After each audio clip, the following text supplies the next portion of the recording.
Buenas noches, queridos estudiantes. Buenos días, buenas tardes. Voy a aplicarles a continuación la tarea de lenguaje de esta semana y todas las tareas que tenemos. Entonces, el objetivo de aprendizaje, para que ustedes lo anoten, es comprender poemas. Entonces, vamos a realizar la comprensión de lectura de algunos poemas y vamos a responder algunas preguntas de alternativa mediante eso. Entonces, yo voy a leerles un pequeño poema que está acá y ustedes lo van a responder las preguntas a eso. Entonces, hay algunas palabras que están subrayadas, que están en color negrita, y esas palabras se las voy a ir explicando mientras se lo voy leyendo. Entonces, el poema se llama La Casa Azul de Licura Xihuailaf, que es un nombre mapuche. La casa azul en que nací está situada en una colina rodeada de guayes, un sauce, castaños, nogales, un aroma primaveral en invierno, en un sol con dulzor a la miel de ulmos.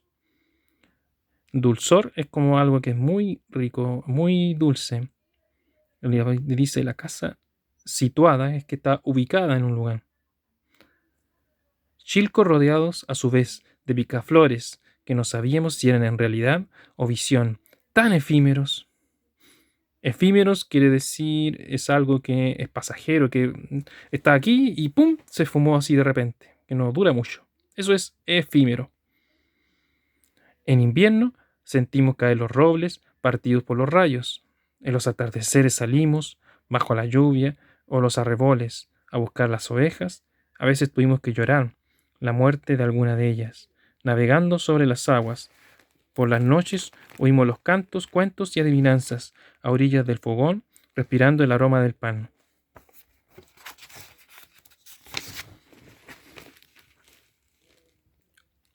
El pan horneado por mi abuela, mi madre o la tía María, mientras mi padre y mi abuelo, lonco de la comunidad, observaban con atención y respeto. Hablo de la memoria de mi niñez y no de una sociedad idílica. Idílica es algo fantasioso, por si acaso. Por eso dice sociedad idílica. No hablo de una sociedad idílica, o sea que no habla cosas fantasiosas. Allí, me parece, comprendí lo que era la poesía, las grandezas de la vida cotidiana. Cotidiana quiere decir algo que hacemos todos los días. Las grandezas de la vida cotidiana, pero sobre todo sus detalles, el destello de fuego, de los ojos, de las manos. Sentado en las orillas de mi abuela, oí las primeras historias de árboles o piedras que dialogan entre sí, con los animales y con la gente. Entonces, miren, después de haber leído este poema, ustedes van a contestar las siguientes preguntas con alternativas. Si usted esta guía no la tiene impresa y no la quiere imprimir, usted basta con que me anote en su cuaderno el número de la pregunta y la letra de la alternativa.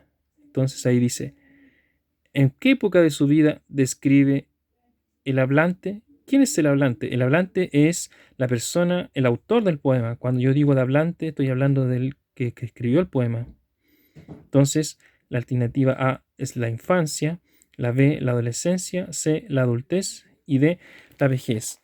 ¿En qué época de su vida describe, qué época de su vida describe el hablante? Esa respuesta está en la hoja de acá, miren. Yo no se la voy a dar la respuesta, sino que ustedes mírenla bien aquí. Dice, observaban con atención y respeto, hablo de la memoria de mi niñez. Después dice, ¿dónde se ubica la casa del hablante? En una colina, cerca de un lago, en la ribera de un río, en la montaña. Y eso también está explícito. Recuerden que cuando yo digo que algo está explícito, es una respuesta que aparece directamente en el texto, que está ahí. Ustedes tienen que leerla y buscarla. Ahí en ese párrafo ahí y va. Está donde está. Recuerden que la palabra situada significa que es donde está ubicada. Después aparece, se deduce que los guayes son los guayes. En una parte esta pregunta no es explícita. O sea que es implícita. Quiere decir que ustedes tienen que deducirla. Miren. Hay una parte del texto que nombra, aquí está, nombra varios árboles, rodeada de guayes, un sauce, castaños, nogales. Entonces nombra muchos árboles. Entonces, ¿qué es lo que serán los guayes? A, cerros, B, flores, C, árboles o D, praderas. Después dice, el hablante utiliza la palabra lonco para referirse a, su caballo, B, su madre, C, su abuelo o D, su comunidad. Entonces, esa pregunta, la palabra lonco, mire, búsquela por ahí. Está por ahí la respuesta. Horneado por mi abuela, mi madre, la tía María, mientras mi padre y mi abuelo, lonco de la comunidad, observaban con atención y respeto.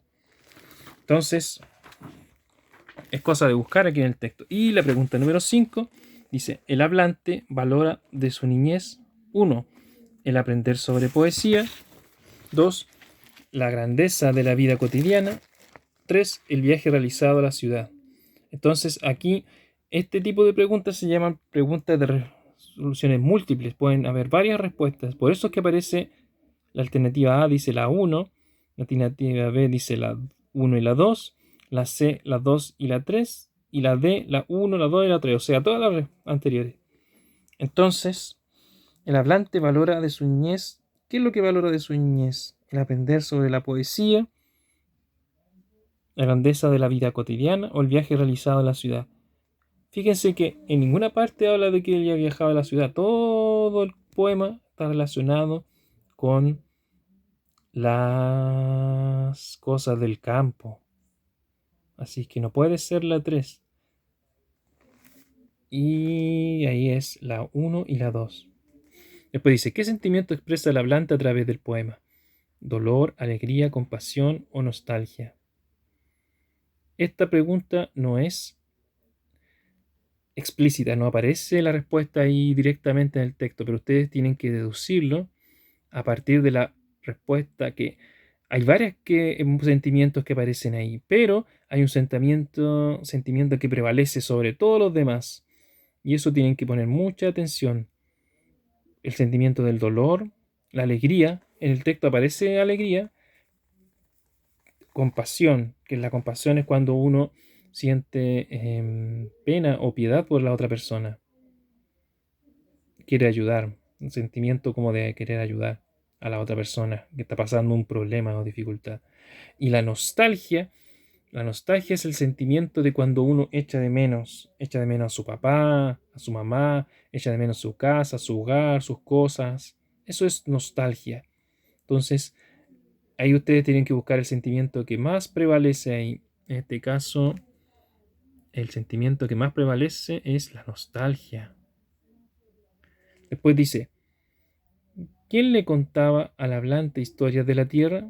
Aparece A, su padre, B, su madre, C, su abuela, o D, su tía María. Entonces ahí tienen que poner ojo porque en el mismo texto esta pregunta está explícita. Está ahí dicha directamente. Toda la respuesta es cosa de que la busquen. Después dice 8. En este poema se destaca A, el color azul de la casa, B, la caída de los robles, C, el dulzor de la miel de ulmos o D, la relación entre el hombre y la naturaleza.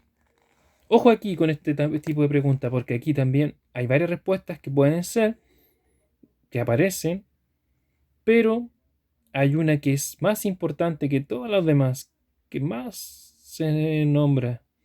No está tan explícita, pero sí es la que más aparece, porque también habla del dulzor de la miel de los ulmos, pero hay algo que siempre se nombra en cada momento, y esa es la D, la relación entre el hombre y la naturaleza. Después aquí en la 9 dice, se deduce del texto que los relatos orales permitían A, divertir a los niños, B, reunir a las personas alrededor del fogón, C, resguardar el conocimiento de los antepasados o D, ejercitar la memoria de los ancianos de la comunidad. aquí, esta pregunta también es una pregunta implícita, no es una pregunta que la respuesta está ahí directamente. Entonces tenemos que, lo que sí nos dice que principalmente, entonces tenemos que buscar la más importante. Los relatos orales son cuando nosotros hablamos y contamos historias de forma oral, como cuando contamos un chiste, le contamos un cuento a alguna persona o hacemos un cuentacuento. Entonces, el objetivo principal aquí es divertir a los niños. ¿Será ese? Igual ese es un objetivo que se nombra, pero no es el principal. Reunir a las personas alrededor del fogón, también se juntan en alrededor de la fogata, pero no es el más importante. Resguardar los conocimientos de los antepasados. Esa es la respuesta, resguardar el conocimiento de los antepasados, porque lo más importante, ejercitar la memoria de los ancianos de la comunidad, podría ser, pero no se lo nombra mucho eso. Después dice, busca en el diccionario las palabras ennegrecidas. Las palabras ennegrecidas son las palabras que yo les nombré al principio, que aparecían en el poema, que estaban en color más oscuro, como idílica, cotidiana, situada, dulzor y efímeros. Yo igual le acabo de nombrar ahora las definiciones, así que ustedes, si se recuerdan, las escriben. Después dice, crea una última estrofa de 4 versos para el poema. Acuérdense que, ¿recuerdan qué es lo que era la estrofa? La estrofa era como un grupo de varios versos. Los versos son las líneas del poema. Los poemas generalmente tienen líneas cortitas, ¿se fijan? Por ejemplo, este poema es un poema que tiene solamente 2 estrofas, la que estoy mostrando aquí y la que les mostré anteriormente, que está por acá. Entonces, ustedes lo que tienen que hacer es inventar una estrofa de 4 versos que siga como la relación con lo que estamos haciendo ahora, que es comprender los poemas. Entonces, después tenemos la famosa autoevaluación, que es la misma que estamos haciendo con todos los niños, ahora lo estamos haciendo por WhatsApp y también por Zoom, que es, ustedes recuerden que cómo se siente. De una vez que termina su tarea, usted encierra la alternativa que corresponde. ¿Cómo se siente? El like, si se siente bien, el corazón, si se siente con mucho amor, la carita que se está riendo, si se siente contento, la carita asombrada, si se siente asombrado, la carita triste, si está triste, la carita enojada, si está enojado, la carita de sueño, si tiene de sueño, y la carita con cara de enfermo, si se siente con alguna enfermedad. Y las dos, usted escribe por qué se siente así. Después, usted mismo se va a poner una nota aquí. Que la carita feliz es si hizo todo, la carita triste es si lo hizo más o menos, y la carita seria lo hizo más o menos, y la carita triste si lo hizo más o menos, no, si no lo hizo. Entonces, escuché las explicaciones del profesor con atención, usted encierra la carita que corresponde. Realicé mi trabajo con responsabilidad y en los plazos que se me pidió, ahí usted encierra la carita que corresponde. Me comprometo a mejorar lo siguiente, es un compromiso que usted va a hacer en su casa, con su mamá, con su papá, o algo que va a hacer durante el día. Hoy aprendí. ¿Qué fue lo que aprendimos a partir de esta guía que hicimos ahora? ¿Y para qué le sirve esto que estuvimos haciendo ahora? Entonces, esa es la tarea de lenguaje de esta semana. Espero que les haya quedado claro. Y a continuación voy a explicar la rúbrica que es para la próxima semana. Pero igual se lo voy a explicar ahora. Que es de... Espero que no salga muy largo esta explicación. Que es la explicación del video de la evaluación de lenguaje. Que aquí tenemos que grabar un audio del libro de la flaca y el gordo. Entonces ese audio tiene que explicar el nombre del autor, describir el inicio, el clímax. Acuérdense que el nudo, que eso es como el momento clave de la historia, es como donde ocurre el conflicto. Todas las historias tienen un conflicto que se resuelve. Y el desenlace es el final, cómo se resolvió ese problema, ese conflicto. Describir a los personajes principales del libro y después hace un comentario personal de cómo le pareció el libro. Y esto no puede durar más de 5 minutos, puede ser un poquito menos. Usted ahí vea. Y ahí está la rúbrica bajo la cual se va a evaluar. Eso es como voy a poner yo la nota. Eso lo voy a llenar yo. Entonces, cualquier duda, consulta que tengan, me la hacen saber por WhatsApp o a través de este medio. Así que estamos al habla y espero que estén muy, muy bien y que tengan una muy bonita semana.